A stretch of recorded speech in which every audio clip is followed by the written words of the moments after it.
Paramashivoham.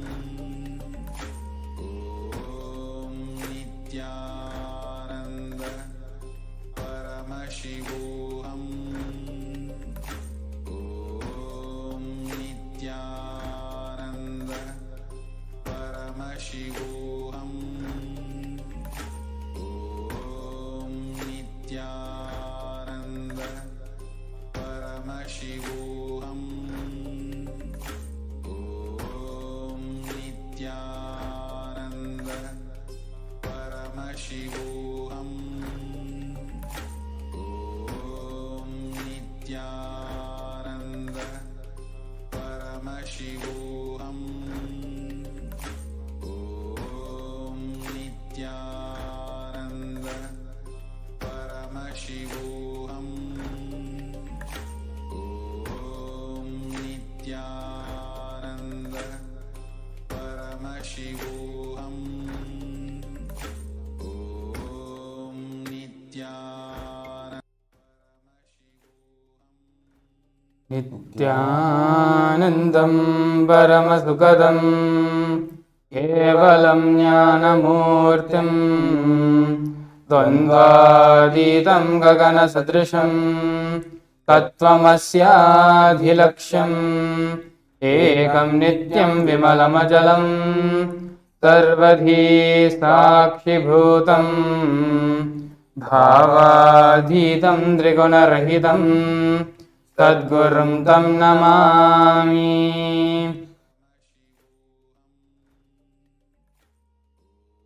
Welcome everyone. We welcome you to today's Jivartha Sadas on the presidential address given by the Supreme Pontiff of Hinduism on the occasion of the Tamil New Year. Joining us here today is me, Sri Nithyananda, and Sri Brahmasukananda Maharaj. And today we are going to be taking you through understanding AI is going to take over our jobs, like quite literally. So the Pontiff of Hinduism gave the answer. It is no more a question of will AI take over the jobs or not. The Supreme Pontiff of Hinduism had answered this in one simple, straightforward statement. Yes, AI is going to be taking over our jobs, and it is time. And if we prepare ourselves for it, we will be better prepared for the coming future. Yes, in fact, the way we started, we already have so much of fear about it. There's a huge hysteria and paranoia regarding the artificial intelligence taking over the world. And there's a thing about singularity, which means that when the complete takeover will happen, how will we really deal with it? So there's a lot of hysteria about this. What will happen when we touch singularity? What will happen when the humanity reaches that stage when artificial intelligence has completely taken over everything, all the aspects of life? So today we are dealing with one of the most important aspects. Yesterday, Maharaj, we dealt with education. So before, let's say, the age of 18, the most important thing for a human being is education. So we dealt with the aspect of how AI is going to change this domain of education and what it really means for us as human beings to revisit the entire education system in the light of the artificial intelligence. Now today, the aspect which is most important for us human beings is after the age of 18, the adult life, which is like one of the most portion of the adult life of human beings is taken by basically work, the profession, the job, career. So we study how AI is going to impact this sector, this domain of our life. So the Supreme Pontiff of Hinduism also gave this straight statement to us that yes, in the coming year, artificial intelligence is going to take over all aspects that we know as our everyday life, day-to-day life. So what do we do? How do we deal with it? Is it really a bad news? Today we are here going to tell that it is not really a bad news. It is in fact a good news for all. The good news comes before we really touch upon the how it is a good news and how it is actually an opportunity for us. In contrast with a very survival threat, we will first take you to what really is this fear really about. The fear of job crisis is not really about the survival. It is really about identity. Maharaj, why don't you take us through it? Yes. So to begin with, Supreme Pontiff of Hinduism is the only leader the only person, the only leader, the only head of state who's preparing all of us for the AI revolution. Just look around you. Just look over on the internet. How many people are, how many leaders of countries are preparing their citizens, are preparing the people under their rule for the AI revolution? None. The supreme founder of Hinduism, seeing the future as we had shared yesterday, Swamiji's vision is larger than life. If we are all living on the ground floor, Swamiji, the supreme founder of Hinduism, is sitting at the 100th floor of the top of the tallest building available, looking down and telling us this is the future, this is the way life is going to happen. Better start preparing for it now. And so let's first take you through some facts. Artificial intelligence isn't going to replace us in any way. Fundamentally, it cannot replace a human for what a human can do. But it will replace a lot of the mundane tasks, a lot of the mundane things which are too low, which do not need, which are not justified for human beings need to do it, for human beings intervention. In fact, most of the time, till now, we have observed that humanity has been involved in most of these mundane tasks, survival-related jobs, survival-related art and entertainment, everything has been really centered around this core cognition of just 9 to 5, just somehow survive. That is really going to get threatened now. In fact, it's like we are forced to get out of this mediocre mundane life. That is the thing. Now, before we getting deeper into this, let's look at some facts. Exactly. Speaking of 9 to 5, yes. Let us see how this 9 to 5 jobs are being cut by half, cut globally across the world. Around 500,000 people, which is 500,000 people, have been laid off, have been sacked since the past 6 months. For the past 6 months, 500,000 people have been laid off. And this number is not decreasing by any standard. Big companies, big tech companies are planning to lay off 12,000 more employees in the coming weeks. A huge enterprise, a huge corporation is laying off 36,000 workers, which is the largest job company cut till now in the past 6 months. More than 700 firms have participated in this laying off of employees in various industries. So you can see how the tech sector, especially in the tech sector, in the corporate sector as a whole, that jobs are it's already happening. The change is already starting to happen. It's just in the initial stages, but we're going to be seeing how that's going to be transforming in the next couple of days. In fact, one important thing is we generally feel that this artificial intelligence and this technology will take over most of the blue collar jobs. But what is happening in the tech sector right now is an evidence, it's a testimony to the fact that even the white collar jobs, the high skilled workers, they are even going to face this. They are in fact already facing this, right? So in fact, we will also invite our viewers watching us right now live to also comment and share your views and opinions about this, and also your observations that what are you seeing around you, what kind of impact you are seeing about because of technology, this job layoffs and all this. What do you think is the primary reason behind this huge massive layoffs that are happening right now? Do you think it is because of artificial intelligence, technology, or some other factor? So moving on. Another thing is that the tech sector consists many of our Hindus, especially in the business area and the tech area. It does consider a large amount of Hindus. So I am sure that many Hindus are a part of this 500,000 people who have been laid off till now. And so this is for all of you who are going through an identity crisis, who are going through a path in life, going through a fork in life where they are not sure what is the future, where they're going through certain fear, stress, anxiety, not sure, being completely unsure about the future is. This is to help all of you navigate through the coming times, navigating through the unknown future. Yes, in fact, one more point which we like to add is that even the Supreme Founder of Hinduism stressed upon this, that now we have the technology and artificial intelligence which can take care of most of the basic needs of humanity.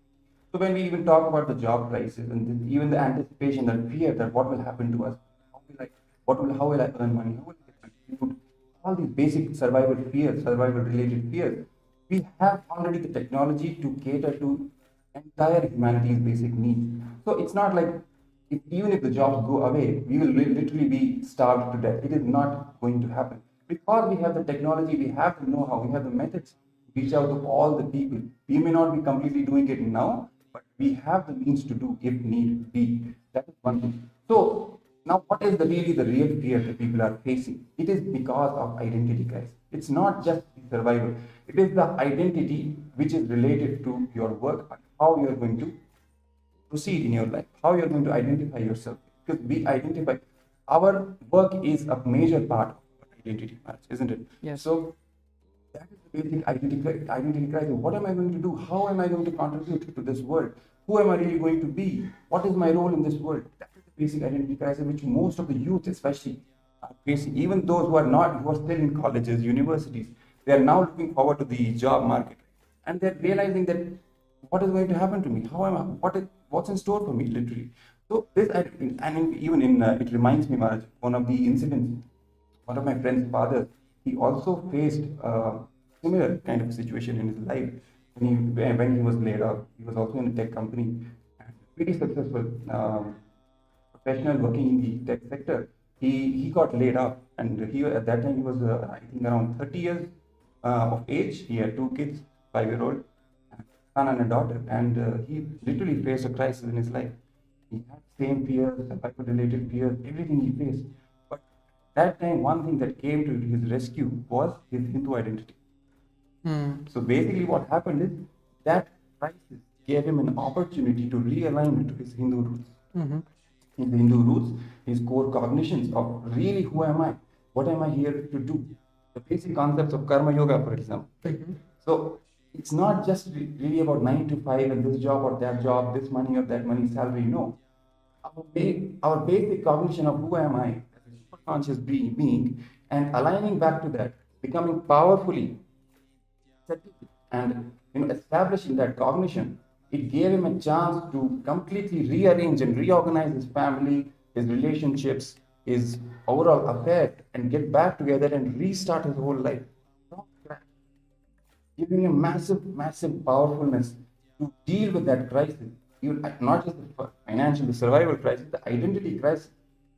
Because earlier on he was completely, relating to his entire identity with his job, the job security and everything. Everything was taken away. So his Hindu identity actually helped him to grow and restart his life. And again, he went on to different jobs, became a very successful person.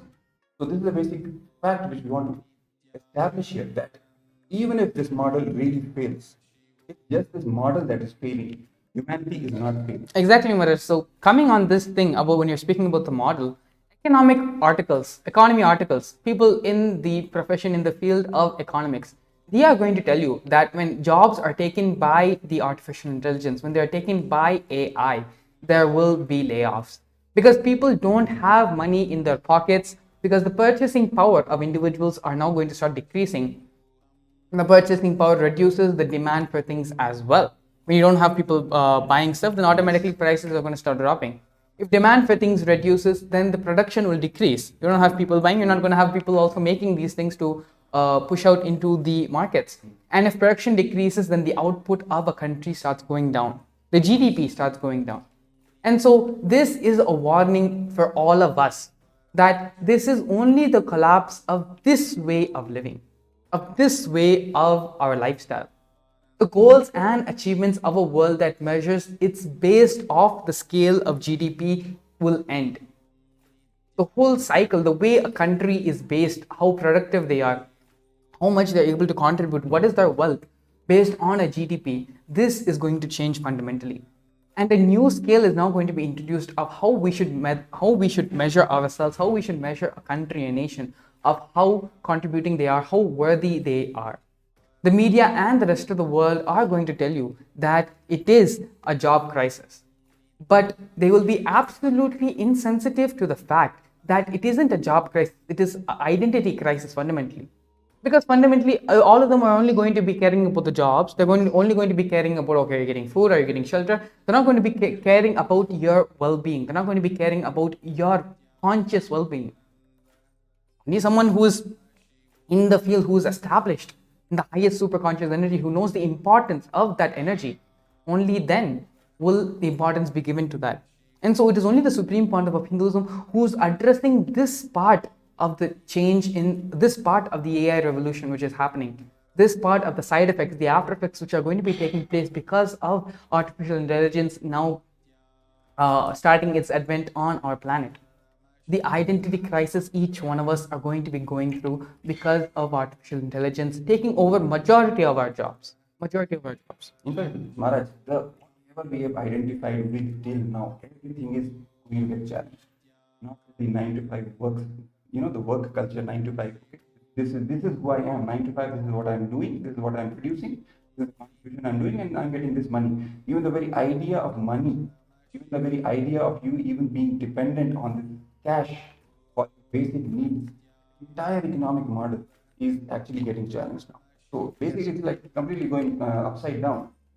And we actually ask our viewers, what do you think about the artificial intelligence? What do you think about its effect it's having on the planet? Please do feel free to comment, to post your questions, answer queries, opinions, whatever you think is going on, whatever you think is going to be happening because of the artificial intelligence. And you can, it's not just limited to YouTube, you can start post on Facebook as well, on Twitter, on any platform we are available. We have our digital presence on all platforms. Just make sure to post with the hashtag SPHOnAI. The hashtag is going to be projected as a part of the scroll as well. So you can see it and have a reference of it. SPHOnAI. With this hashtag, please, we would very much like to hear your opinions, your comments. What do you think is going to happen, is going to be the future of humanity, as well as how individually we should be handling ourselves with the new advent of artificial intelligence?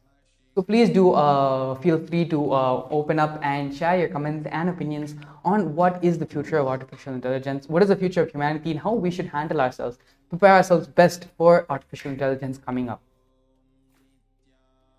In fact, Maharaj, I remember even when we were preparing for this segment, so before we move on to how the Supreme Pontiff shared how we are supposed to deal with this and how we are even supposed to cognize this, I remember you sharing a little bit from the Bhagavad Gita, some cognitions which might help us to really cognize the situation in the proper manner. You were even sharing. Would you like to share with that? I actually have the verse here with us. So the essence of our Vedagamas, we actually did a whole series about this particular scripture, the Bhagavad Gita, which is one of the preambles to the constitution of KAILASA.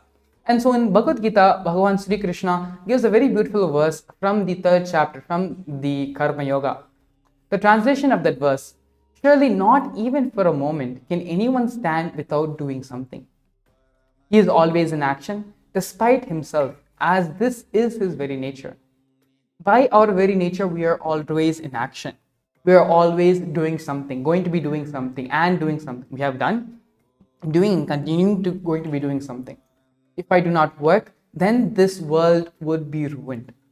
I would be the cause of creating confusion and destruction. In fact, even hearing this, some people who are really literally in fear even now, they might ask, okay, fine, I'm supposed to work, I will work, but how? Because that whole structure will go. The problem is that you're still sticking to that structure. The structure itself is not permanent. It itself is just what we have created in the human society, a particular way of lifestyle, a particular way to work, particular way to organize our society together. Now, AI, the whole thing is going to be challenged. And the thing which we are stressing upon again and again, that it is not a bad news. It is an opportunity. It's a great news, exactly, actually, because it's an opportunity for us to move to the next level, the next, to have a breakthrough, literally to have a breakthrough. It is like how the Supreme Pontiff of Hinduism gives the example of the species evolution, the breakthrough which happens in the various levels of the growth of the species. We start with amoeba, and then from amoeba, the breakthrough happens and we become fish. From fish, the breakthrough happens and it becomes a tortoise. And then finally, we have the monkey, man, and until the next step. The next step is only the superconscious breakthrough into the divinity. But you can see as a step coming in between, where this helps us, artificial intelligence helping us, being a catalyst for us to automate, to take care of all these mundane things which can be taken care by artificial intelligence, which can be taken care by super intelligence, and gives us the time, the energy to focus on what truly matters, what truly is going to give us the next breakthrough in life, the superconscious breakthrough, not just for us, but for the entire humanity. So coming to this, what is the superconscious breakthrough that we are really talking about? Now coming to the basics first, Supreme Pontiff of Hinduism shares, and which is also what is given in the Vedas and Agamas, the source scriptures of Sanatana Hindu Dharma, is that we human beings, the very purpose of this human existence, this life, human life, is to have conscious breakthrough, is to really realize who we really are, that we are ultimately the manifestation of the supreme super consciousness itself. And the very purpose in this human birth to realize our nature, our true reality, and then help others to also realize this true nature. In fact, the Supreme Pontiff of Hinduism also shared, Maharaj, that you may have lived in any of the 14 lokas, any of the 14 planes, higher planes of existence, the lower planes of existence. You may be even one of the devas, one of the gods in Swargaloka, in heaven. But ultimately, to get enlightened, to achieve the superconscious breakthrough, to become one with Paramashiva, you have to come down back to planet Earth, this Bhuloka, which is the Karma Bhumi, to really get liberated, finally, to achieve oneness with existence itself. So all the beings ultimately have to come here and realize their true purpose, which is itself the purpose of the human life. But what has happened? For the last, at least whatever history we remember, 2,000 years, 3,000 years of documented history, what have we done? We have only been involved in the most basic mundane survival needs, and that too not peacefully. So many wars. Every year we have spent in war. So are we even questioning what are we here really to do? Vedas and scriptures, they again and again remind us, great incarnations who have happened again and again, they all remind us, this is your true purpose. Realize it, focus on it, prioritize it. This is again the current incarnation, the Paramashivam, Supreme Pontiff of Hinduism, Bhagavan Nithyananda Paramashivam, stressing upon this fact that now it is actually a good news because AI can actually do everything mundane, take care of all your needs that you have been involved and forced to be involved in till now. And so now is the time you actually start focusing on your true purpose, your true goal. Manifest it, enjoy it, and even help others to manifest the same. That is the very purpose of human existence, which we are now really forced to come back to. And speaking of superconscious breakthrough, if you can experience a superconscious breakthrough right now, if you want help, if you want to manifest, want to learn how you can experience a superconscious breakthrough, please leave a comment anywhere in any of our social media platforms, be it Twitter, Facebook, Instagram, or in YouTube itself. Under this live stream, we will be more than happy to reach out and help you to have your superconscious breakthrough. Or alternatively, you can just scan the QR code and register, fill an intention for those of you who need help to manifest the Paramashivoham program for yourself. Where through the Paramashivoham program, we will help you cause your reality for the Paramashivoham program. And in the Paramashivoham program, the Supreme Pontiff of Hinduism will help you realize the superconscious breakthrough for which you have even assumed this human body. Also, don't forget to add the hashtag SPHOnAI for all your comments, queries, opinions, so that we can be easily able to pull them out and to respond accordingly to all your opinions and comments. And it's also being projected as a part of the scroll as well for your reference. So please post with the hashtag SPHOnAI so that we can continue the discussion there. In fact, one more point I remember, Maharaj, that the Supreme Pontiff of Hinduism shared that it's not just that, because Hinduism is a completely intelligence-based religion. Religion as and much more than a religion, it is a super science itself. And Hinduism has the power to really stand the scrutiny of any artificial intelligence, any super intelligence, whatever we throw at it, because it is fundamentally based on intelligence. And it's because of that, it not only has the power to deal with all these problems, real, factual, practical problems which people are facing and even anticipating that AI might cause. Hinduism has the power to deal with it. Not just that, but also it has the ability to add and contribute to the field of artificial intelligence and really have a breakthrough from the super intelligence to super consciousness itself.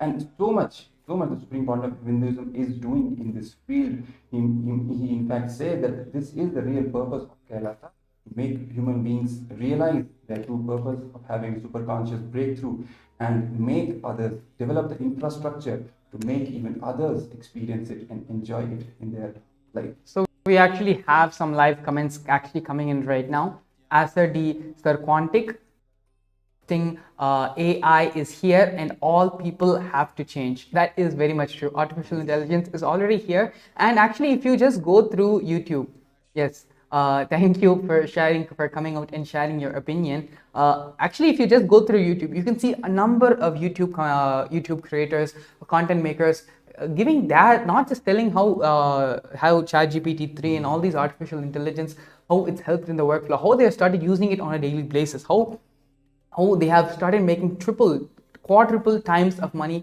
with the help of ChatGPT, and how their overall workflow itself, from scripting to video editing to doing the visual effects, how all of that has changed dramatically with the help of ChatGPT. So that is very much true. Artificial intelligence is here and people have to now start adapting, and people have already started adapting to it. It is just that some of us who have the insecurity, who have the fear, who are going through the identity crisis, all we just need to do is settle down and come back to our roots, come back to the Hindu roots, our Hindu identity about ourselves. For all the job seekers facing their identity crisis today, just take a step back. Step back, just take one step back and look at the identity given to you by society. How does society introduce you to you? Just take a minute and think about it. And now, how does Hinduism introduce you to you? In Sanatana Hindu Dharma, you are given the introduction, you are introduced to yourself as superconscious energy, as Paramashiva, as Sohamasmi, you are the ultimate, as Brahmanyam Bahuputratam, you are the favorite inheritor of the cosmos. Let's just take a few minutes to understand this. AI is going to be taking away all our mundane jobs. Yes, it is a fact. It's already happening.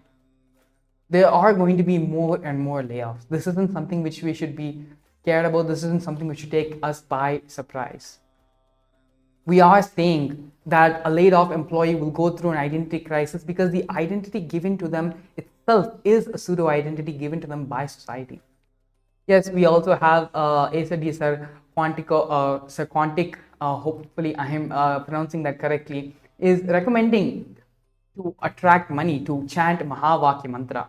Yes, that is completely, that is perfect. Chanting Mahavakya, connecting with the Supreme Pontiff of Hinduism, chanting the Mahavakya mantra, Om Nithyananda Paramashivoham, is the ultimate way of introducing yourself to you. Ultimate way of introducing yourself, I am Nithyananda, I am Paramashiva. And as Paramashiva, as the Supreme Pontiff of Hinduism, naturally everything you want to manifest in life is going to manifest. When you have the will persistence, when you go with the will persistence, chanting the Mahavakya will bless you with the will persistence. You just become Swamiji. How is See Swamiji himself, from a simple village boy in a small village in a temple town in Tirunelveli, is now running a global nation. So invoking the energy, the power, invoking Swamiji himself into you is definitely not only going to help you to come back to your sense, come back to your true identity about yourself, but also help you to get a bigger vision for life, have a larger vision for your future and the future of your loved ones and dear ones. And in fact, even one more point I would add, even when the viewer said to attract money, even before that, the fundamental cognition of Brahmanyam Bahuputrata, first having the cognition that I am the favorite inheritor of the cosmos. That is the true identity which Hinduism gives to you. You are the favorite inheritor of the cosmos. So naturally you will be taken care of. There is nothing, even you don't even have to worry about money or no money. You will be taken care of. This is the fundamental cognition which Hindus really are working from. Now that you have that basic security and that basic, powerfulness in your existence, now you start contributing. Okay, let me see how I can. Whatever money, wealth is from that powerfulness, not from that powerlessness or fear. It is from the powerfulness of this cognition that I am taken care of by existence, and from that powerfulness, let me now contribute and enrich the whole world with this super conscious breakthrough. And whatever field I may be working in, having cognition, be it art, be it science, be it anything, healthcare, any maybe, having this good cognition and sharing and liberating people from all this powerlessness and contributing to their life in any field. That's Yes, Maharaj. Coming back to the presidential address given by the Supreme Pontiff of Hinduism, Swamiji want all of us to come out of the survival mode mindset. So exactly what does survival mode mindset mean? When we say survival mode, most of the time we associate to people living back in the caveman days, living when we're living in caves and every morning you had to go and hunt and feed the family of four. It is the same thing which is happening in a little bit more sophisticated way and a little bit more modernized and westernized way. That is pretty much the same thing. You work a 9 to 5 job to earn money to pay for your rent, to pay for your house which you got on a loan maybe, to pay for the car, to pay for your fuel, for your daily expenses. You're running your life just to keep your family afloat, to give them money for education. And yes, you can say, okay, a little bit more things are added, that's all. At that time, survival was only 2-3 things. Now survival has become 10-15 different things. That's it. It's so unfortunate. Actually. It's been what, million years since we came out of the caves? But why are we still living like that? Unfortunately, yes, it has been a lot of time since we came out of the caves, but it is only an upgraded version of the survival mindset. We have not come out of the survival mindset itself. Yes. That's true. Mindset is still the same. And this is ironic because people will think if so many jobs are going to be lost, then only we will be in a survival mode situation. You are losing the mundane jobs which you are not born to do. You are not born to make websites. You are not born to be a software developer. All these things are going to be taken care by artificial intelligence now. Like how the calculator, how doing calculations, mathematical calculations now becomes such an automatic process now. No one even thinks twice about doing manual calculations. Now all calculations are happening through the calculators. The same way, all of these things are also now going to be happening through artificial intelligence. And we may not see it now, but in the coming years, this is definitely going to be a part of our daily life. It's going to be happening. And so it is now time to start realizing, to come out of the survival mindset, where we need to be focused only on providing and making sure money is available for our family. There's no time to start going deeper, start realizing the superconscious breakthrough, which is the reason why you assume a human birth. We actually went over this yesterday, that even Indra, even the people in the Deva Loka, in Tapo Loka, and any of the various lokas, they all have to come down to planet Earth to have the conscious breakthrough. They all have to come down here if they want to experience Advaita, if they want to experience the oneness with Paramashivam. And the Supreme Pontiff of Hinduism is literally the only one out of the 8 billion people living on this earth today. He is the only one who is preparing us, who is helping us realize this reality, making this a reality for our lives. And even if we address the basic survival question, how will people get food? What will happen? What kind of model which we are, even if this model is collapsing, which model will work? Supreme Pontiff of Hinduism has already started. He has already started implementing that model. Even if we talk about the food security, he is offering Annadan. So many spiritual embassies of KAILASA all around the world, Annadan constantly being offered free food, free vegetarian sattvic meals for all people. Working. I remember Maharaj, every Purnami in Tiruvannamalai, the birthplace of the Supreme Pontiff, at least 30 to 40,000 people are getting free meals, free food. Yes. Similarly, in Madurai, last year, I remember, Chittirai Meenakshi Brahmotsavam, same number, around 30 to 40,000 people were getting free food, fresh and healthy food. So this Annadan, this providing food security. Even I remember Supreme Pontiff of Hinduism once in sharing in one of the satsangs that the Hindu economy basically, it provides for the basic needs free of cost. It's supposed to be that way. Basic food, shelter, clothing, healthcare, education, these things have to be free. So this will take care of the basic security of people. Now from that, people can simply contribute, because once they have the basic security, they simply can contribute and build wealth based on their contribution, not based on survival need. It's one of the important things that I remember talking about the Hindu model of economy. So I think now that all the other models are literally collapsing because of this AI threat and everything, the real model that is going to work is the Hindu economic model, which is already put in place by the Supreme Pontiff of Hinduism through KAILASA. That's why we're inviting people to join hands and become a part of this great revolution that is happening. So much of contribution the Supreme Pontiff of Hinduism is doing, bringing the gifts of Hinduism to the world in every sector, in every field, which is literally going to deal with all kinds of problems which we are facing even today. Coming back to the example of the calculator, how mathematical equations have is not even a part of our cognition, where we need to manually sit and calculate. Going 100 years, or just a couple of decades back, we have General Motors, we have the car brands. And so when General Motors, when they brought out the factorization, when they brought out the process of automating a certain part, automating the assembly line part of making cars, at that time, how many thousands of people had thought that, we're going to be losing jobs, we don't know how to make money for our family anymore, how are we going to provide for them? But see, a couple of, just even during that time, a couple of years later, how humanity adapted, how people quickly adapted. And the work which they're doing now is a more intelligent work than just putting parts together for building a car. The quality of life fundamentally rose. And so that is the same thing happening just on a much larger scale, not just limited to an industrial revolution or to a semi-automated revolution with the help of factories and with the help of semi-automated machines, where we have artificial intelligence which is capable of doing all these things automated. Yes, initially for all of us, it is going to be an insecurity, it is going to be a fear. Many are going to start thinking twice about the professions which they're doing, the jobs, the careers which they're into, whether it's going to be sustainable or not.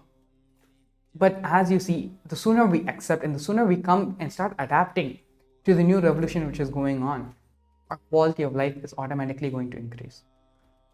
And so to have a larger vision of life, if you need help, if you want to understand how you can have a larger vision of life, how you can start better planning for the future, not seeing from the ground floor where we are currently, but having the same level of vision, having the same level of cognition, having a larger vision from life, like the Supreme Pontiff of Hinduism. Attending the Paramashivoham program is the best way to do that. Because the Paramashivoham program is nothing but having the neurons of the Supreme Pontiff of Hinduism, the mirroring of neurons of Swamiji happening within your brain. You're seeing, as we gave this example previously, and we're going to give the example again, a small village boy in a small town in India is now running a nation, has created a nation in the 21st century. Having that larger vision for life, that will persistence, strategy planning. If you want to imbibe this, if you want to have this as a part of your cognition, as part of your strategy planning, having such a larger, broader vision for life, and being able to plan for the future, the Paramashivoham program is the best way to do that.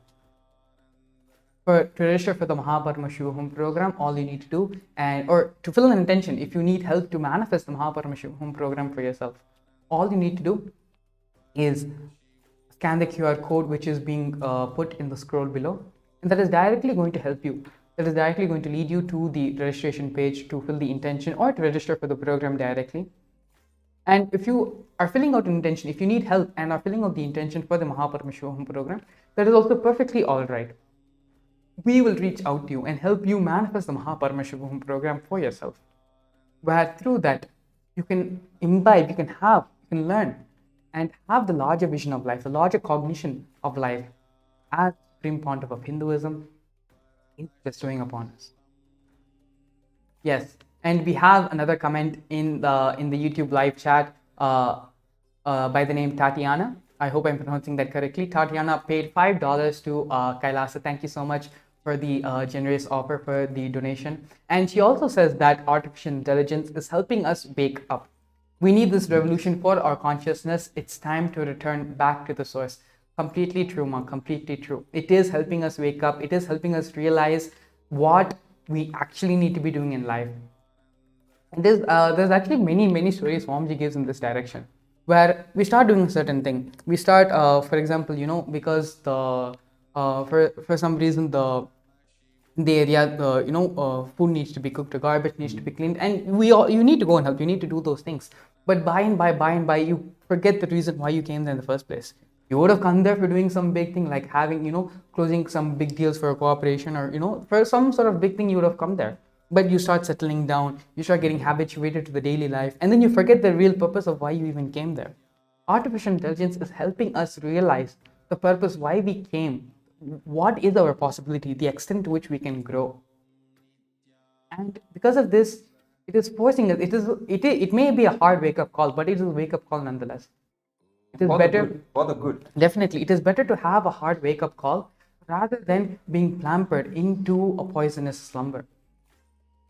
And we also have Tatiana also giving a second comment where she says more than 70% of people live a purposeless life.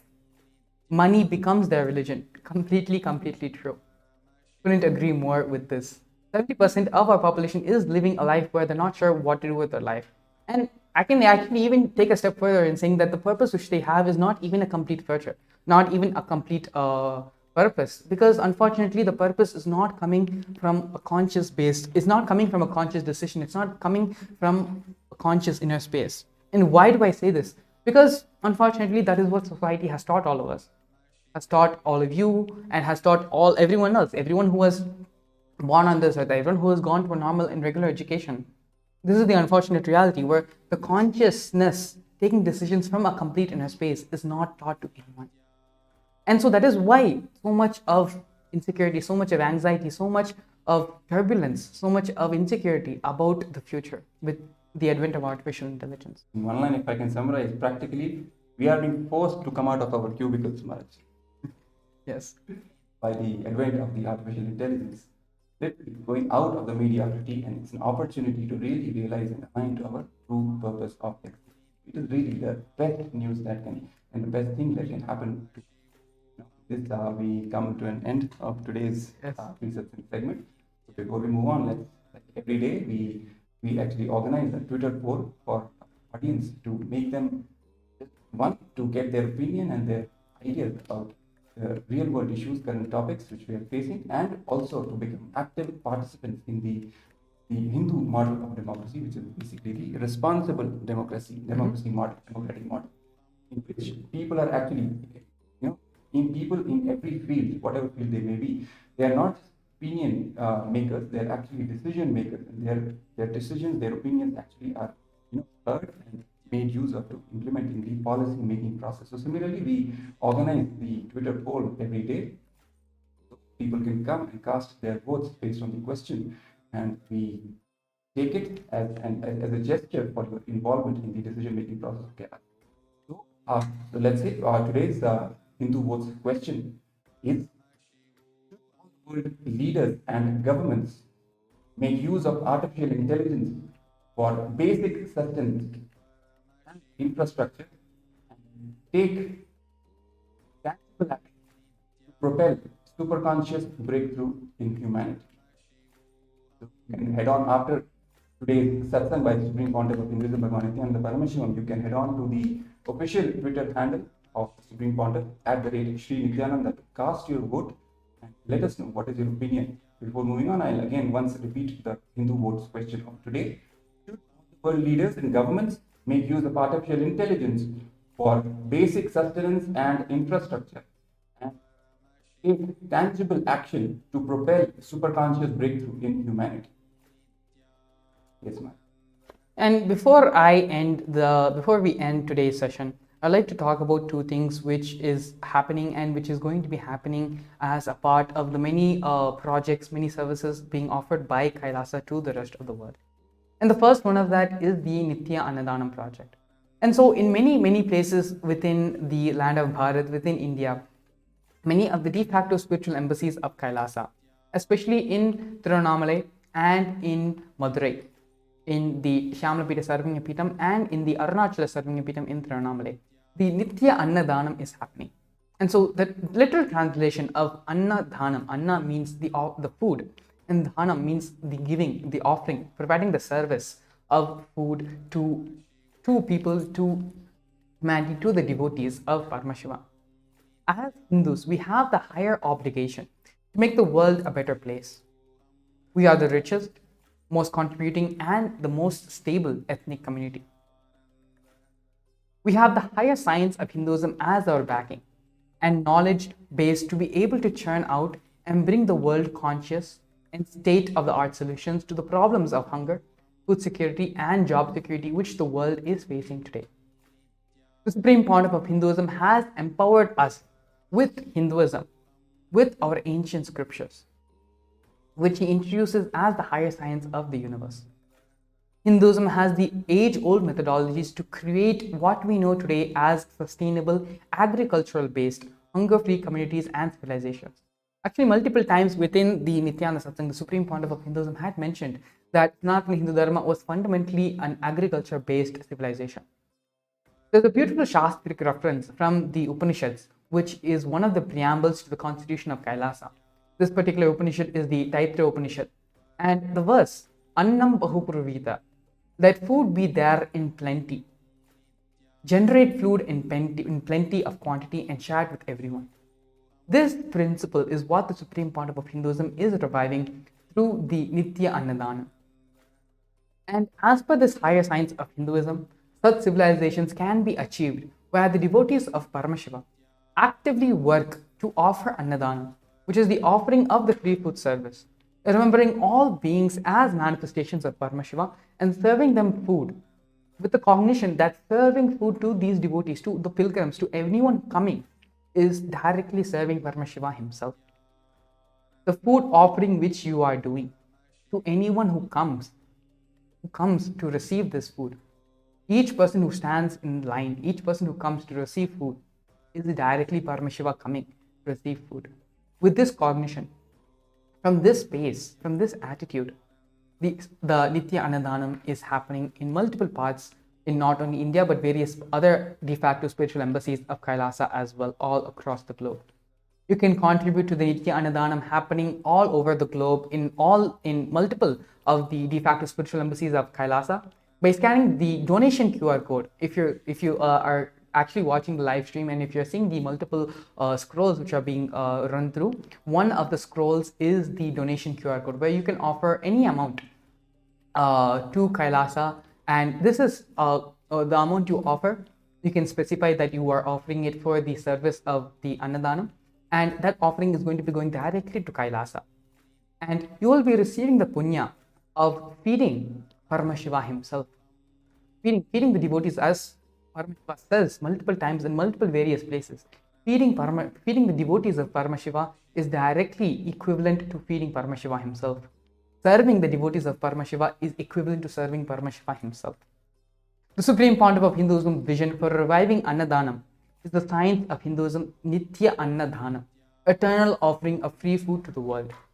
In today's world, that is a true requirement, because no matter how much of developed society we are living in, no matter how many it doesn't matter the GDP of various countries, it doesn't matter of how much technology has advanced, there are still a huge chunk in the millions people suffering without food in various parts of the world, people who are still not empowered or not enabled to work for themselves and earn a living for themselves.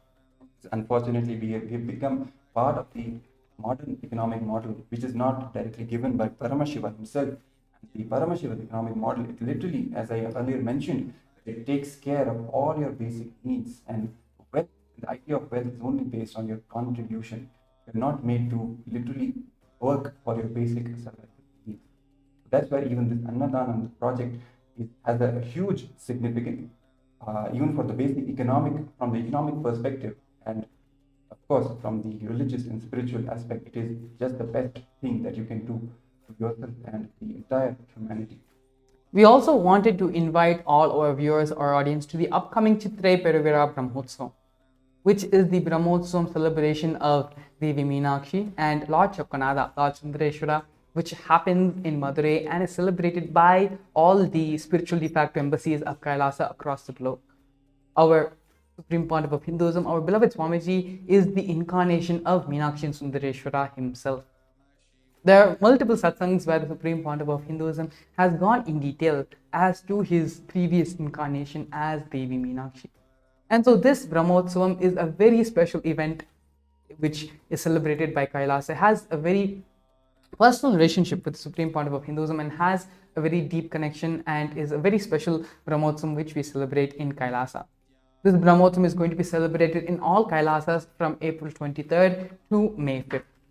The Chitre Peruvira Brahmotsavam is the celebration of the life and glory of Devi Meenakshi Parashakti, the cosmic mother who came down on this planet, who is the queen of Madurai, who is the queen of the Pandya Desha, of the Pandya Samrajya, who ruled along with Paramashiva in the form of Bhagwan Sundareshwara, both of them establishing the Dvadashanta Shyamalapita Sarvaniyapitam, of which the Supreme Pontiff of Hinduism is the 293rd Pontiff of welcome you all to the Grand Brahmotsavam celebrations, at which is going to be taking place in multiple temples, multiple of Kailasa's temples across the globe, and is going to be streamed live in our Nithyananda Paramashiva Devalayam YouTube channel, Facebook page, and going to be streamed live here as well on the main Nithyananda SPH YouTube channel and Facebook pages as well as in the Kailasa Shamalapita Sarvanya Peetam's Kailasa Facebook and YouTube channels as well.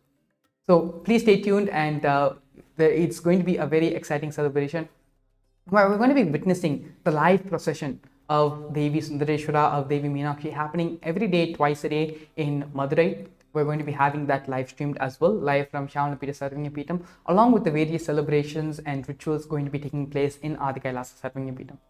And so now with this, we thank you all for coming today, being a part of today's pre-satsang segment of understanding how we can prepare ourselves, how AI taking over our jobs, artificial intelligence taking over the mundane jobs, taking over and giving us space, the time, the energy for doing the super conscious breakthrough for ourselves and for the rest of humanity, and how we all should prepare ourselves for the advent of artificial intelligence.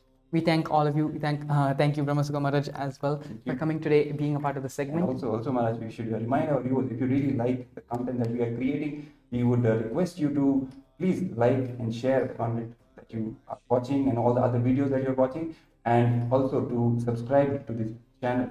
And if you want to continue to receive notifications, please do not forget to press the bell icon, because we are literally working day and night to take the message and the contribution of the Supreme Pontiff of Hinduism, Bhagavan Nithyananda Paramashivam, to the entire humanity. So if you like the content and like the work that we are doing, we would really appreciate any token of appreciation. Not just us, but even the Supreme Pontiff of Hinduism has been working for the past 27 years, if not more, for giving all of us this spiritual breakthrough, this conscious breakthrough in all of our lives. And so by subscribing, by liking, you're only going to be more and more enriched with what the Supreme Pontiff of Hinduism has offered on to the world. And actually, if you just go through the video section of this YouTube channel, the clip of the Supreme Pontiff of Hinduism, what he spoke on the Tamil New Year Day about artificial intelligence and about religion has already been made available on YouTube. So you can go ahead and watch that video after this live stream. And now we're going to be preparing ourselves to receive the Supreme Pontiff of Hinduism for the daily Nithyananda Satsang. Please sit straight with your head, neck and spine in a straight line. Close your eyes and bring your awareness to your Ananda Gandha. Visualize the Supreme Pontiff of Hinduism. Visualize Swamiji residing within your Ananda Gandha as Paramashivam, with the 25 heads and 50 hands. Now, start chanting the Mahavakya mantra, Om Nithyananda Paramashivoham. Allow the mantra to reverberate throughout your entire being.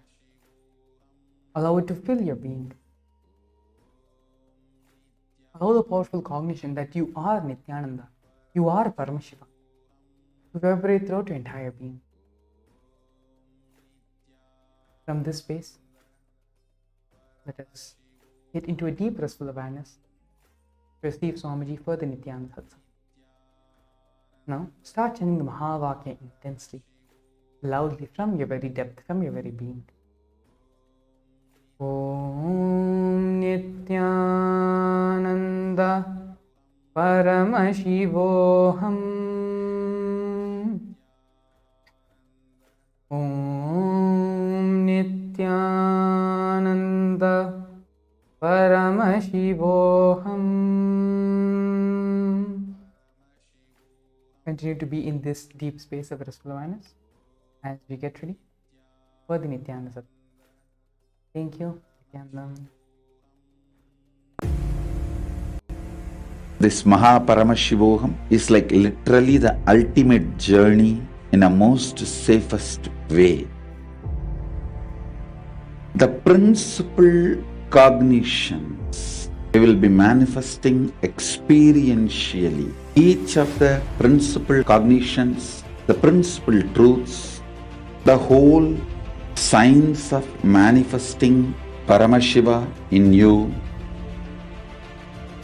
is presented as 4 major paths Charya Pada, Kriya Pada, Yoga Pada, Jnana Pada. The whole Hinduism is founded on these four words.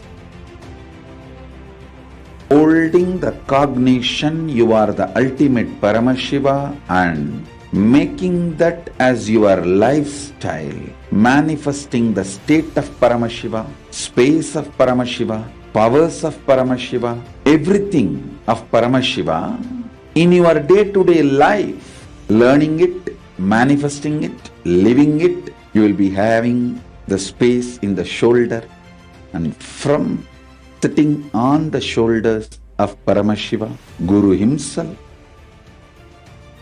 traveling to KAILASA and experiencing Paramashiva in ultimate, blissful, safest, bestest way.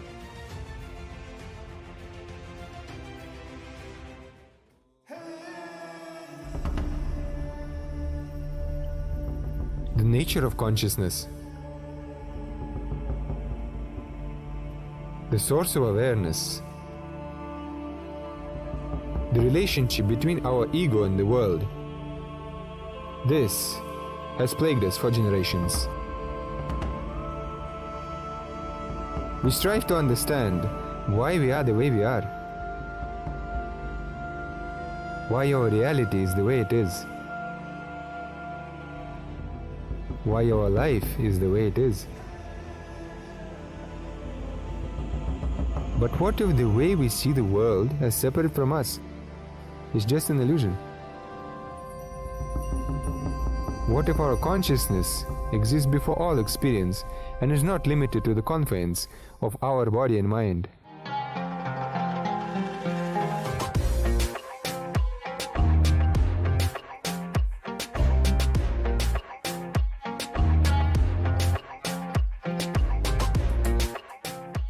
Today what I revealed is practically the whole Hinduism in a nutshell. If you make the column, you will see clearly most of your problems are internal non-understanding. When these internal non-understandings are cleared,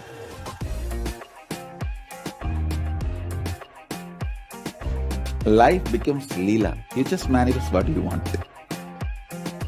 I'll make this as a realization in you all now through this initiation and darshan of Sadashiva.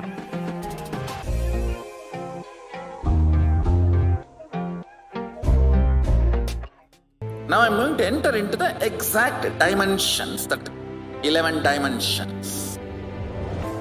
All logic which moves systematically comes under length dimension. Length dimension is a power by itself. If you master the length dimension, anything which works as per the logic will be under your control. You are master of it. Almost 99.99% of the known Vyakta is logic. Length dimension. Your idea of currency, your idea of ownership, your ideas about mathematics. This Paramashivoham is like literally the ultimate journey in a most safest way. The principal cognitions we will be manifesting experientially. Each of the principal cognitions, the principal truths, the whole science of manifesting Paramashiva in you is presented as four major paths. Charya Pada,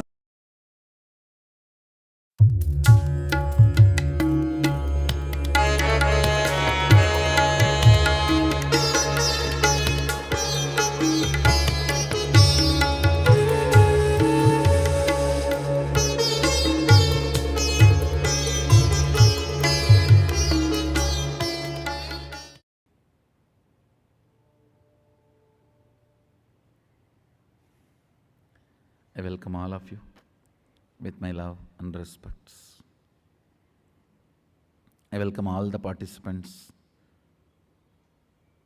devotees, disciples, visitors, viewers, everyone sitting with us all over the world in more than 130 cities, in all time zones, literally, in all continents.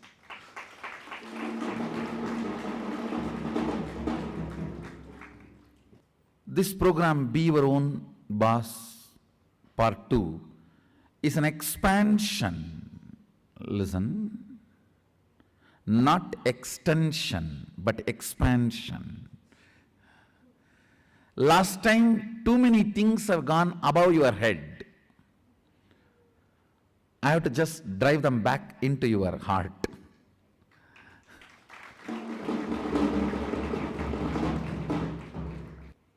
Basically, I wanted to convey a few fundamental truths of life. To be your own boss, first thing.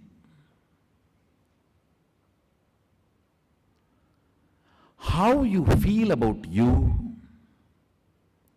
and how you wheel about you. Listen, how you feel about you, how you wheel about you, means how you move about you in your life. How you reveal about you, how you feel about you, the inner image, how you feel about you, how you move in your life, and how you reveal about you, outer image. How you feel about you is inner image, how you reveal about you is outer image, how you feel about you is your life image. These fundamental cognitions, listen, do not think when I use these words like a fundamental cognitions, inner image, outer image, life image, oh, these are all good long-term solutions, but what about tomorrow? Listen carefully. All the solutions I give are for the people who are building their boat while swimming, because I lived my life throughout like that only. I built my boats only while swimming.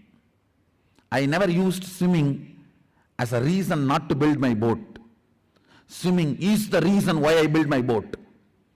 If I am not in the place where I need to swim, I don't need boat. Swimming is the reason why I built boat. And I cannot say, because I am building the boat, I can't swim.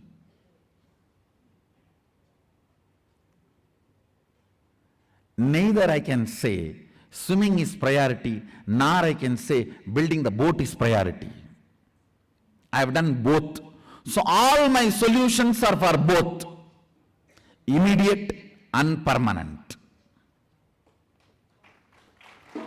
In fact, throughout my life, while swimming, I built boat for myself, ship for all of you.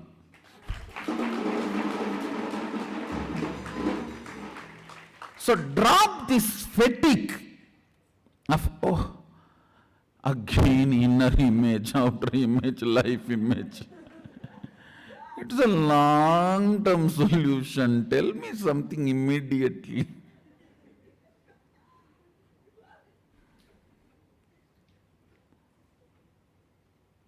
If something cannot work for immediately, it will not be long-term solution. Understand?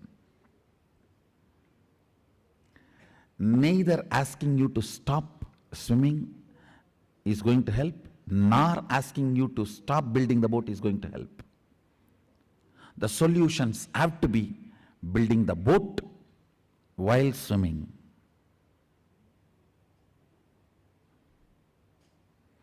Building the boat while swimming. Understand? The ideas I'm introducing, the cognitions I'm introducing, the truths I'm introducing are for swimming and building boat. It is eternal, unimmediate. So listen clearly. With the cognition of applying it immediately, understand, anything applied immediately only gives you the confidence it will be eternally powerful to you. If something does not work out immediately, never believe it is going to work out forever. No. It is not some chukupuk kriya. You blow your nose this many times, maybe hyperventilation, good feeling you will have.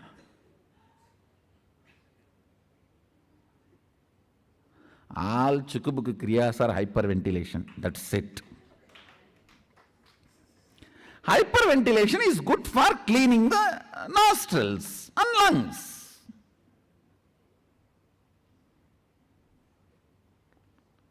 Do not put more on it. That's it.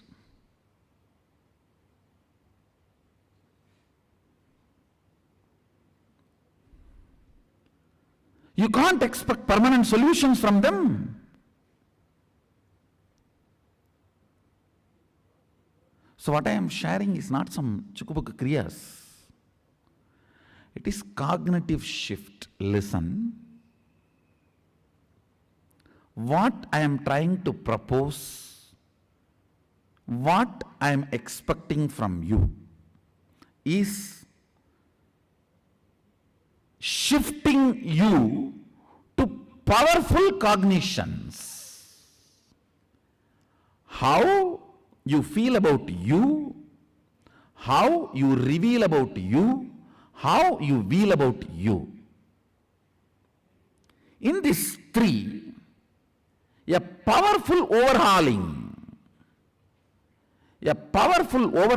in these three, a liberating cognitions need to be carried in every level of your life. Please understand.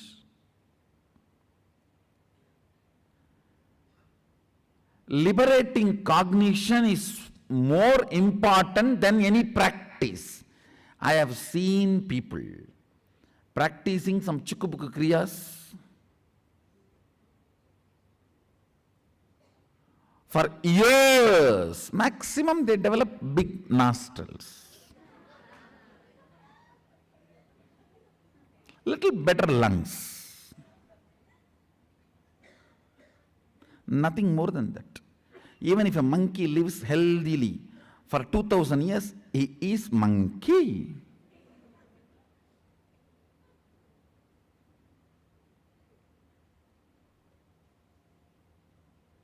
Listen.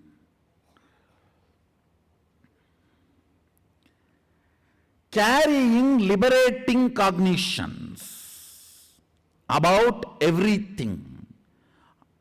How you feel, how you reveal, how you will, is being your own boss. Simple example I'll give you. Few days before,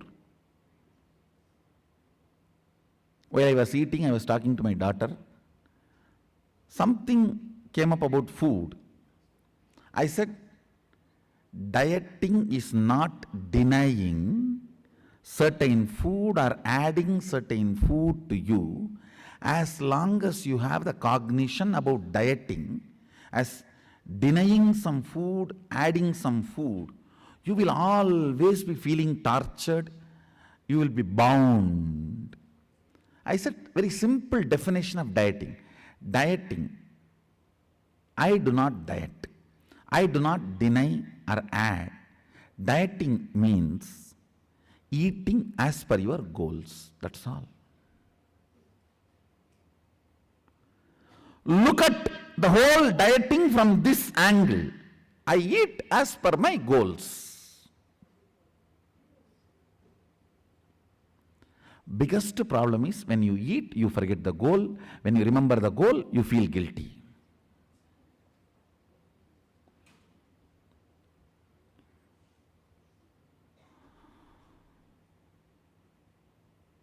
in Sanskrit, beautiful 3 words are there. Markata Vairagyam, Maranakala Vairagyam, Smashana Vairagyam. Means when your close friend or relative is dead and you carry him to the cremation ground, at that time all the decisions you make, see, life is only this much, why should I cheat and earn money?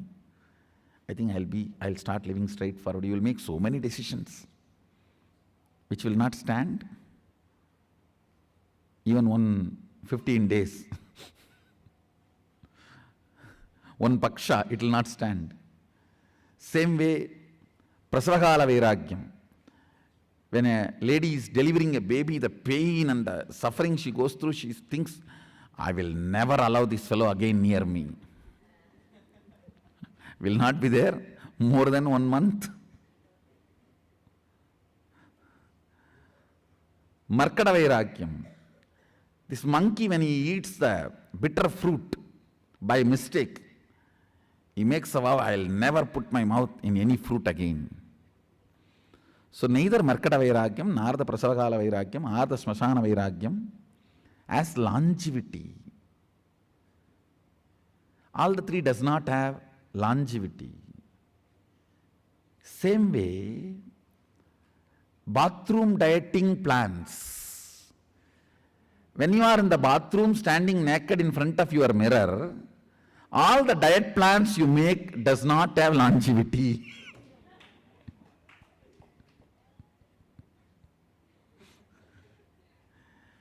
Understand,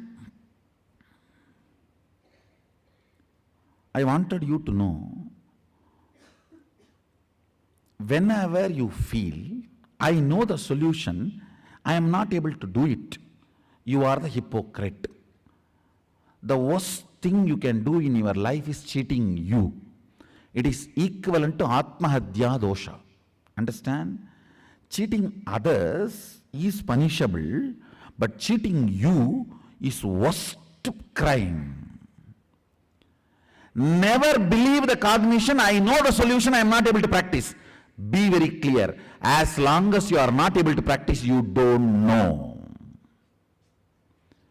Anything you can't practice, you don't know. Anything which has not become part of your cognition, you don't know. The first thing you need to do to be your own boss is stop cheating yourself. Means thinking you know, but you are not able to practice. All these Jinganaka gurus exploit your that blind spot. I tell you, anywhere you feel, you know the solution, you are not able to practice, you are exploited and cheated. Listen intensely.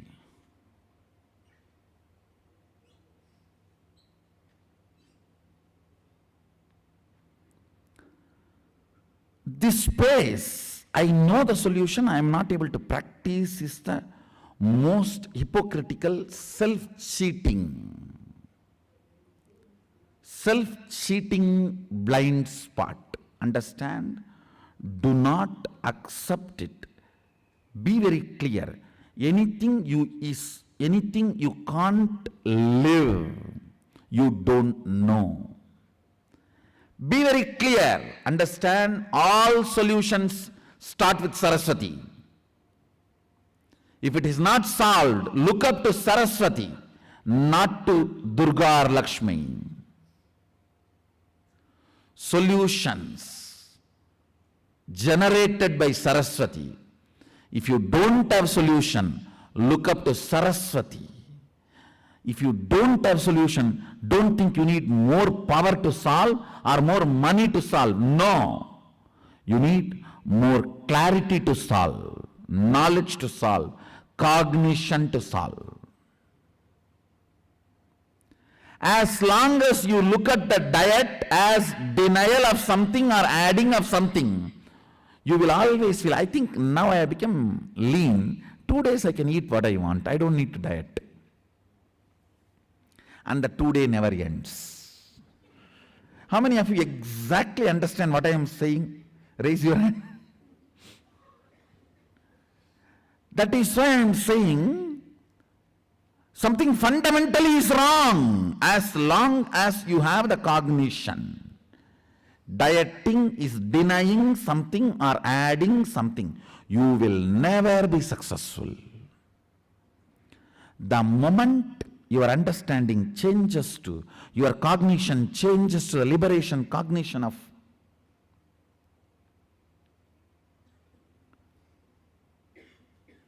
your understanding, your cognition changes to the liberation cognition of dieting means eating as per my goals. So when the plate is there in front of you, you know what is your goal. Then you will decide what should be in your plate and what should go into your mouth, how it should reach your stomach. You know. Understand. Cognitions being naturally executed is Hinduism. In Hinduism, there are only 3 steps for anything. Shravana, Manana, Nididhyasana, that's all. Shravana means listening, Manana means internalizing, means cognizing, Nididhyasana means living, that's all. Meditation is the invention of Buddhas, not Hindus.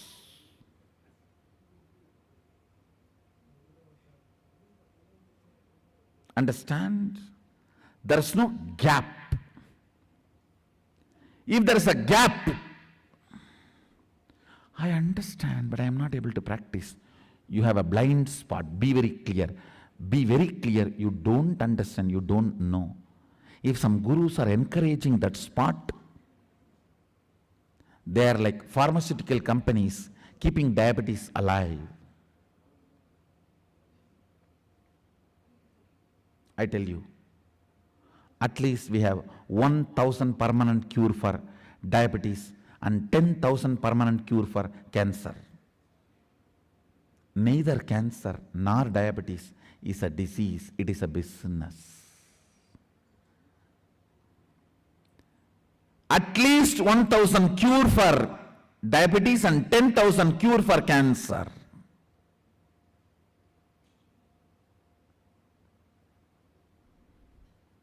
If I reveal them, they will all be declared as illegal in next few months.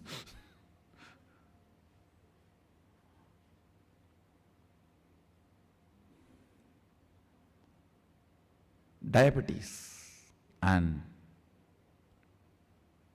cancer is not disease, it is business. If you have a blind spot, I know the solution, I am not able to do it. So my Guruji told me to blow my nose and do this Kriya for continuously, then I will be able to apply that solution in my life. Neither you will be successful, nor you will be your own boss. Understand.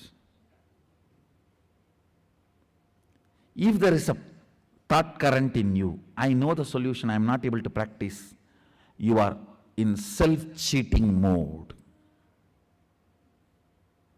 Self-cheating mode.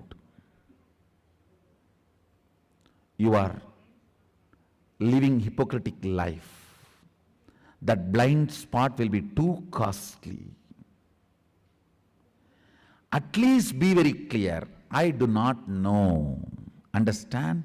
Anything which is not become reality, you do not know it. Let's be clear.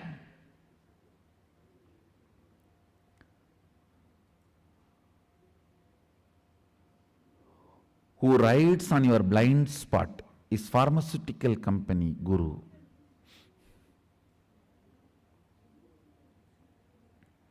Just like pharmaceutical companies don't want you to get cured. They want you to be money-making mechanism for them.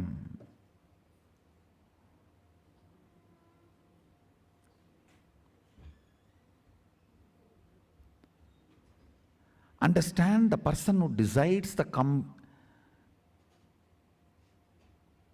chemicals which you are supposed to take for a disease is not charitable person wants you to get cured. He wants you to buy his medicine. And still if you are thinking he is going to cure you,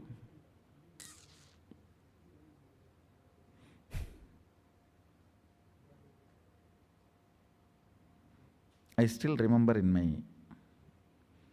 village one incident happened. It became, that incident came in even the movie as a joke. One fellow used to roam around the whole village wearing shiny silk jippa, Dubai written. In every village we will have one. In those days, very fat, with a cap and Dubai written. Hello? Dubai poringla? He will go to every young man in the village and inspire him to go to Dubai.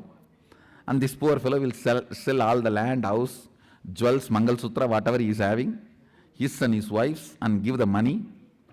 And that fellow will take him and leave him in one spot, saying that the flight will come, show the torch from here, they will land and take you. It really happened once with some 7 elderly women in Tiruvannamalai and maybe some 5-6 men. It really happened. Only after I heard about that incident which really happened, after some time it came in the movie as a comedy scene. Taking people for a ride because of their ignorance. Understand? If you are thinking, you know the solution, but you are not able to live it, do it. And there is a technique or methodology to do it. You are exactly paying for your Dubai ticket. Be very clear, you don't know. At least you will seek. At least you will seek. You will not be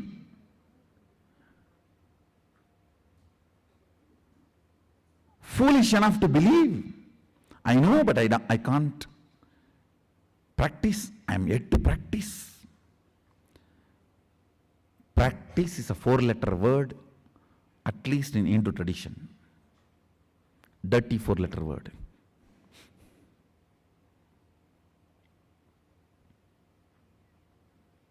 Listen. Shravana Manana Nididhyasana.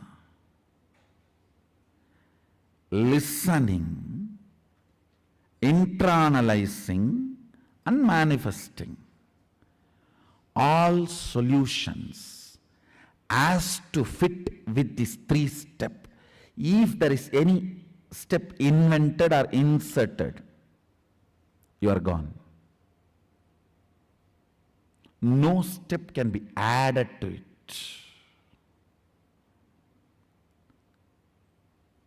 The whole science of being your own boss is all about developing the right cognitions where you do not have this SC, self-cheating, blind spot. Self-cheating, blind spot. I will have to define the word SC, otherwise in India it's a big problem. SC means self-cheating blind spot. Listen. All cognitions which immediately shows the result are liberating cognitions. All cognitions with which you feel or with which you are made to feel, result will come later. It is right, truth, logical. It may be logical but not solution. All logical things are not solution. Intellectualism is one of the biggest terrorism. Listen, I am using the word intellectualism is one of the biggest terrorism done on human beings. This whole modern education is terrorism, terror act done on modern human beings by so-called intellectualism religion. Intellectualism is a religion, and the fools who have not found the solution through it but go on promoting it are the priests of that religion. They run riot on your children with so-called modern day education system, which is a terror act. Understand? Anything taught to the kids which does not solve their life completely is terrorizing them. Many of your thought currents may be intellectually right, means logically right, but not practically real. People come and tell me, I do everything, Swamiji. I've done everything. I do everything. But still nothing works.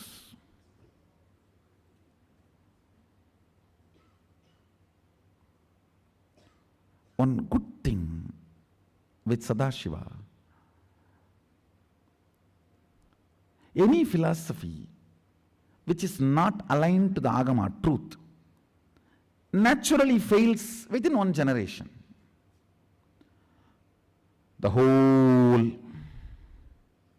American university campuses filled with the drugs and psychiatric drugs, legal, illegal drugs. And Indian university campuses filled with illegal drugs and agitational philosophical ideas. All these are side effects of intellectual terrorism going on all over the world. The whole modern education, which is very logical but not at all practical. Even the so-called occasional trainings are completely out of reality. They have no connection with reality. All the engineering colleges, the machines you see in the laboratories, you can see only in museum. Never. You can see them when you get a job. If at all you see them where you get a job, don't work in that company. It will close down any time.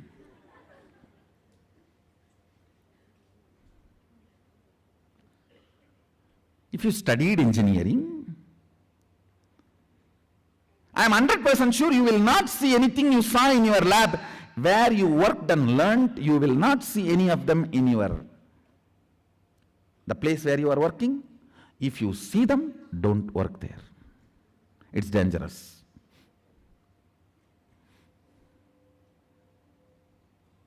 Even the so-called hands-on training education is completely outdated from the reality.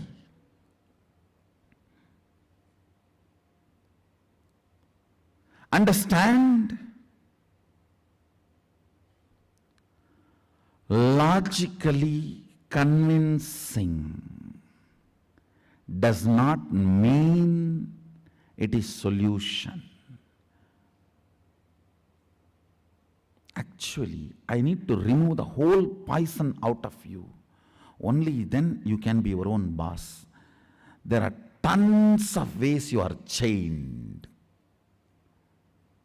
Intellectualism, which does not solve your problem, but gives you the false idea you know solution logically, is a terrorism done to you. You need to be liberated from it. You need to be liberated from the so-called intellectuals.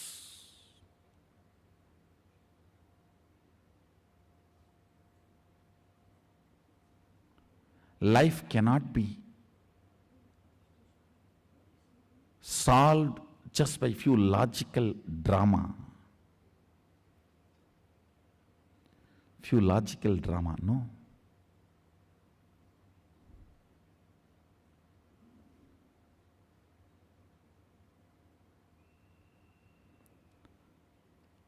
Let me introduce the basic, fundamental first principle of being your own boss.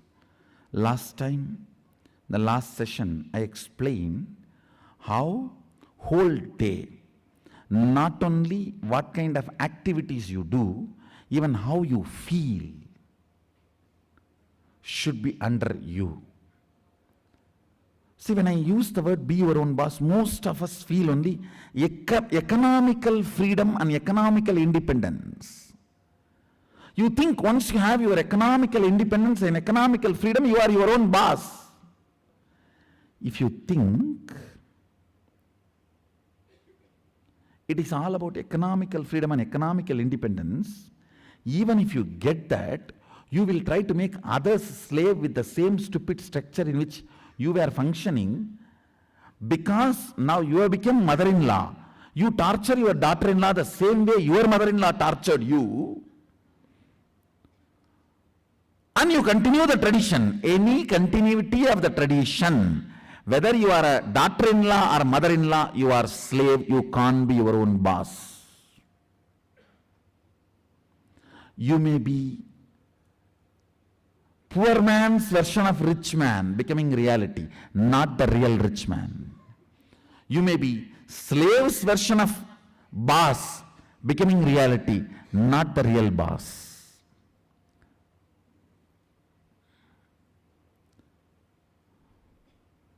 Boys live as slaves, men live as slaves version of boss, legends live as real boss.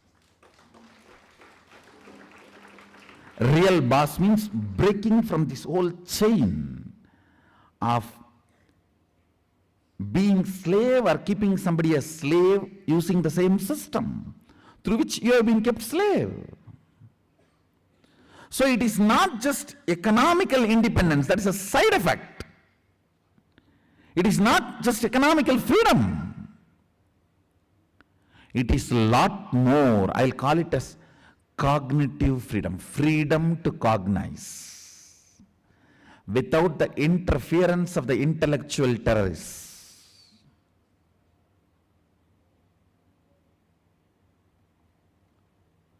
The funny things happening in India, sometimes I wonder, if you raise your voice for the dogs, you are animal lover. If you raise your voice for cats, you are animal lover. If you raise your voice for cow, fanatic.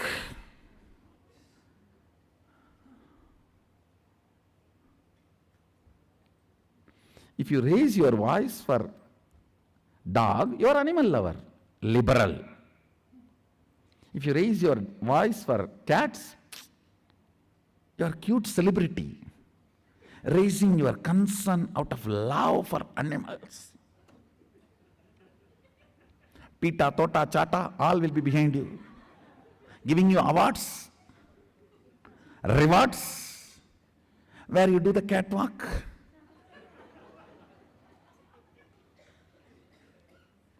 Wearing the fur coat and the shoes made of leather.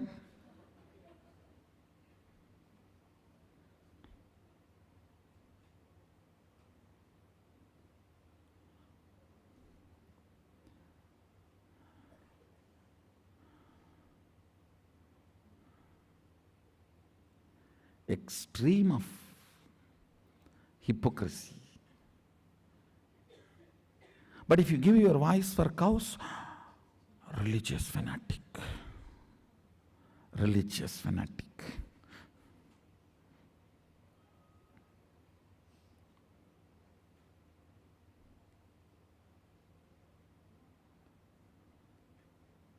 Listen, ability to cognize independently, which immediately liberates you, is being your own boss. Whether it is about your headache or head itself. The idea, cognition you carry about your headache should liberate you from the headache immediately. If there's a pain, you don't have the right cognition. Don't blame, I have the cognition, but I don't know how to use it. I don't know how to apply it. Still I have a pain. No. If you have pain, you don't have cognition. If you have cognition, you don't have pain. Whether it is relationship issues, headache, stomach pain, or economical issues, or the suffering of ignorance. Understand, that is very important. Suffering of ignorance means not standing up for your integrity at some time in the past due to weakness and ignorance, and not correcting it even now, is what I call shrinking, withdrawing from life. At some times in the past, you did not stand up to your integrity. And again, when those situations repeat, again you are not standing up to your integrity. That is what I call suffering due to ignorance, where you can't forgive yourself. Where you can't forgive yourself. In every level, the problems in your life, no problem is caused by one reason. Please understand. As long as you believe there is only one reason for one problem, you don't know the problem.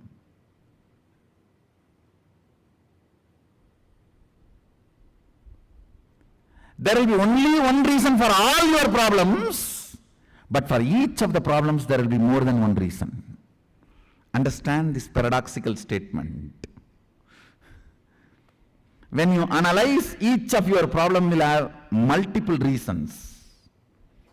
When you understand, all your problems will have only one reason. When you are analyzing each of your problems and you find only one reason, you have not analyzed, you have not understood. When you analyze all your problems, source, put together, if you find two reasons, you have not understood, you are failed, you have failed. When you analyze the problems independently, you should find multiple reasons. When you analyze the problem collectively, you should find only one reason. Only then you will find a solution.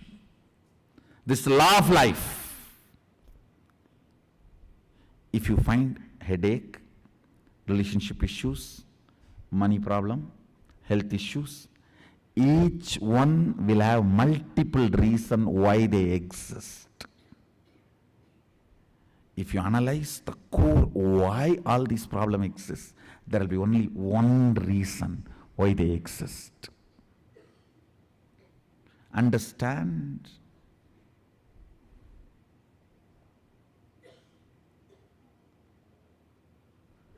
The psychological setup you all developed due to the intellectual terrorism of insignificant fraud, Jung the junk. Please understand, even if you are an Indian, don't think you carry the mental setup created by Kapila or Bharadwaja or Vasishta.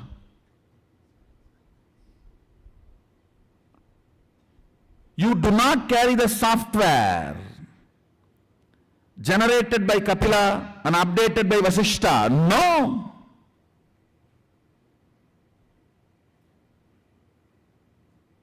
Even you carry the software by the fraud. Freud.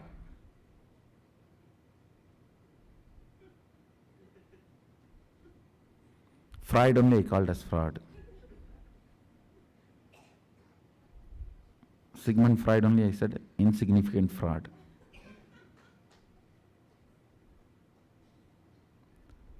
Understand, logically analyzing the problem, the ability to logically analyze the problem does not mean it is solved. This whole psychoanalysis, the psychiatry industry is only mastered the science, they only mastered the science of logically analyzing your problems. After 10 years of their help, what you know? You know clearly what is your problem, not solution. Now you have done PhD on your problems and analyzing the problems, then you become a doctor now. Why to waste the 10 years of my time put on that stupid philosophy? Come on, let me stand up now. Listen. Listen. Much of the cognitions you carry are either accidental or wrong. You need to be clear about the first principle. Cognitive clearance means having the right understanding makes you your own boss. Economical freedom and economical independence is only the secondary. If you think that is the primary, even if you get lottery, you will never be your own boss. You will be, please understand, you will be bossed by the people whom you think you are bossing. It is like having a board. I am the boss of this house. I have my wife's permission to say so. You will be boss, but you will be bossed by the people whom you think you are boss. That is what is slavery to the structure. Any structure which keeps you as a boss only if you are involved into that structure is a slavery structure. If you remain as boss, even if you are not involved in that structure, like Krishna, he was not involved in the war, but he is the boss. Everyone knows he is the boss.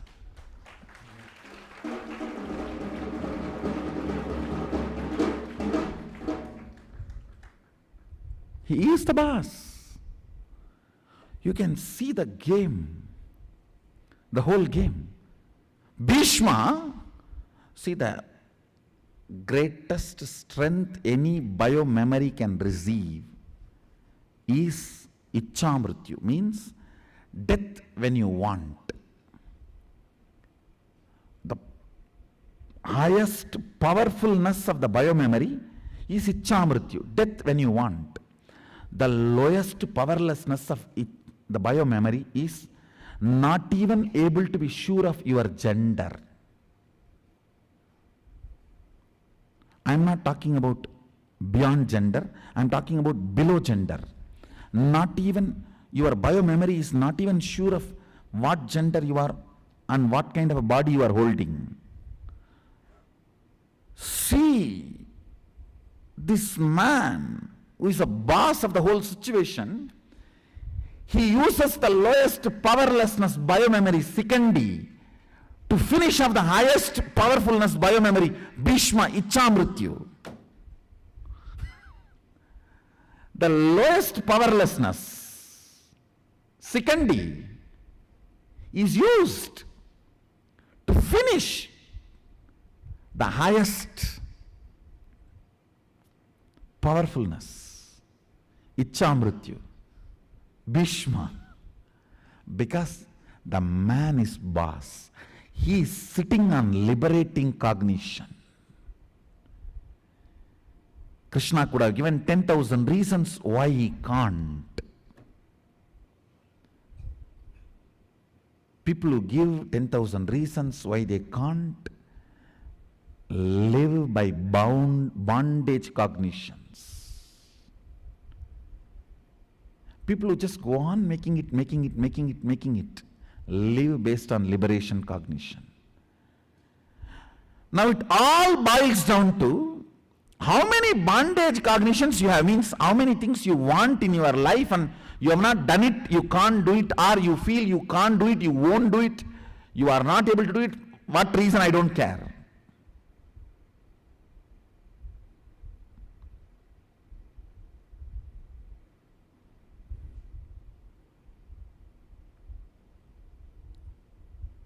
I just want you to pen down what all you want but you have not. All these are bondage cognitions. Each one of it need to be attended and become liberation cognitions. Understand?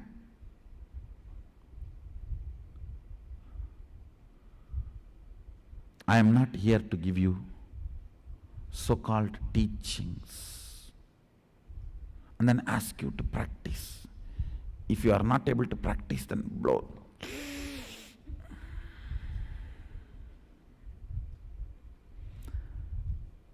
Mysore Road gives cognitions. This is a road for liberation. It's a road for liberation. I don't give teachings, I give cognitive shifts. First thing, when you pen down what all you want to do, you did not do. Don't give reason. I don't believe any reason. All your reason is equally SHIT.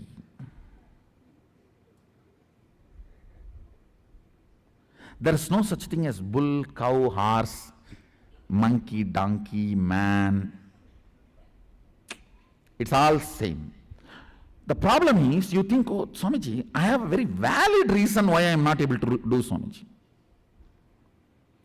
Valid SHIT cannot be eaten. Sorry for strong words, but I think I am talking the truth. I don't want to hurt you, but I wanted to just tell you the truth directly. Nothing, what is there? Now, words are just to be used to explain the truth as it is, that's all. I am a village boy and I am raw. I am very clear about it, I am happy about it. I am not sophisticated, polished, corporate guru. I am a raw village boy, Sadashiva.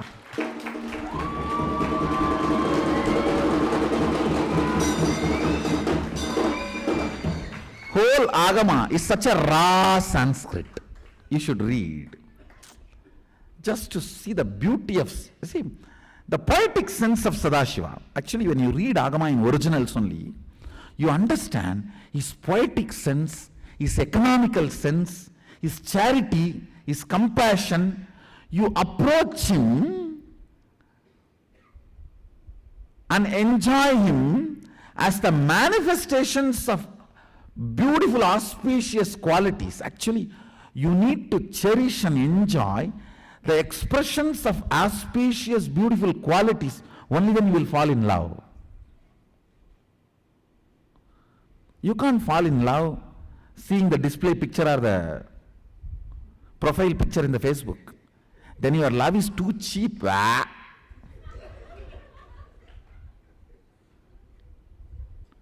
That is why most of the DPs are not real. Because your love is also not real. Your reactions to DPs are as unreal as the DP itself. You should see the expression of beautiful qualities, then falling in love is the real love.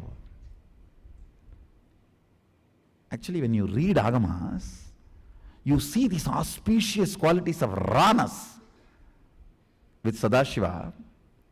You will see his compassion, his forgiveness, and his ferociousness, his economical sense.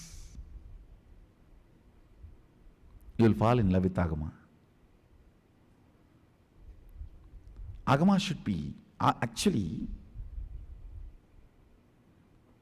Agama becomes your inner software only when you fall in love with Agama, not otherwise. Till then it is only that sand clock showing, wait, downloading.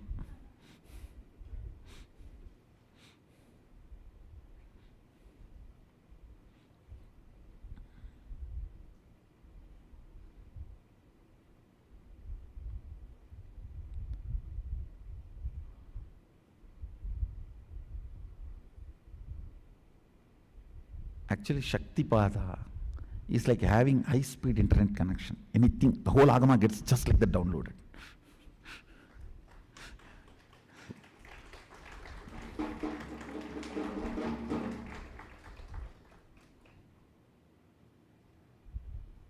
You just get a message. Your iPad is completely updated.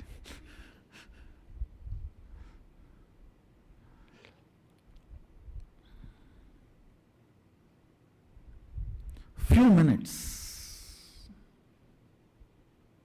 I want you to spend on everything you want to do to be your own boss and you have not done. It has not yet happened. Don't classify reasons. Classifying reasons is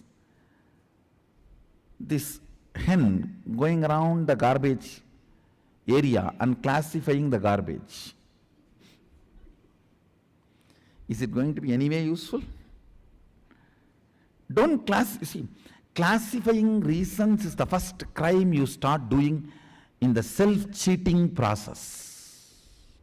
Once you classify the reason, oh, this is a valid right reason and this is the wrong reason and somebody else is the reason and all that, you are caught in the whole network of self-cheating process. Virus has entered the software. You will be tempted to classify your reasons. Say, all reasons are stupidity, blind spot.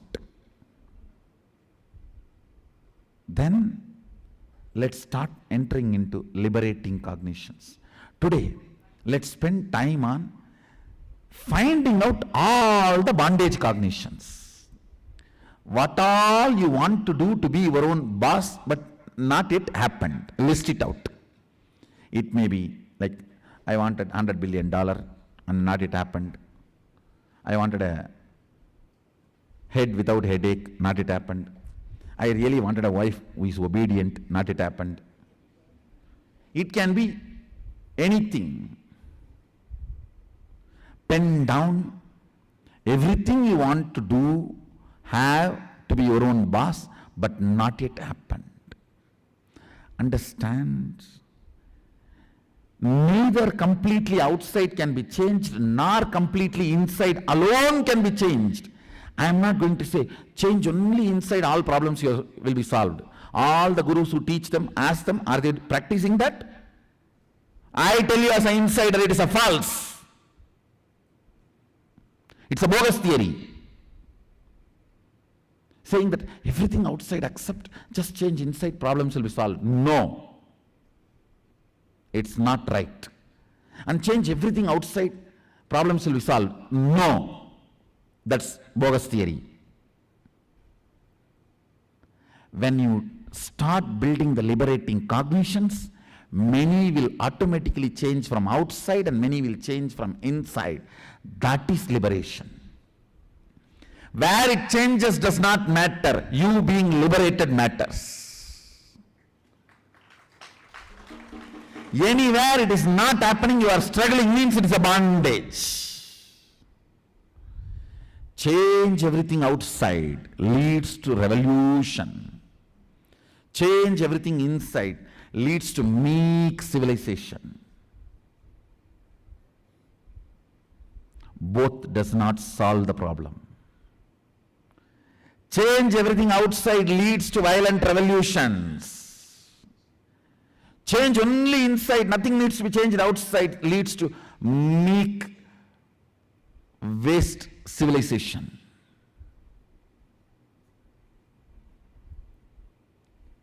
Develop the liberating cognitions. Spontaneously changes will happen outside and inside.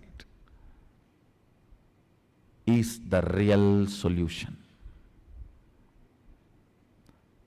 I'll lead you into solution in the next session. Now first, let's find all the bondage cognitions. Whether you are not able to get up in the morning, or not able to diet, or not able to control your anger, or not able to earn money, or not able to feel complete, or not able to be contented, or not able to make your husband listen to you, or not able to get the Bahubali ticket today. Whatever may be.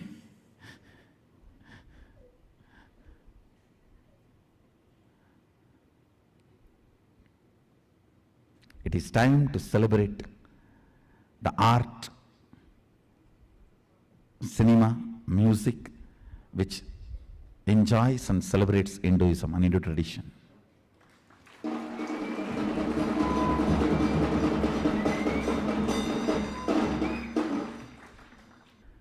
Let's enter into bondage cognitions. Pen down everything you want to do and have to be your own boss, but it has not yet become reality. It can be physical level, mental level, psychological level, physiological level, social level, relationship level, economical level. Just pen down. I'll help you to develop the liberating cognition and develop and make yourself as your own boss. Not just your own boss, your own big boss.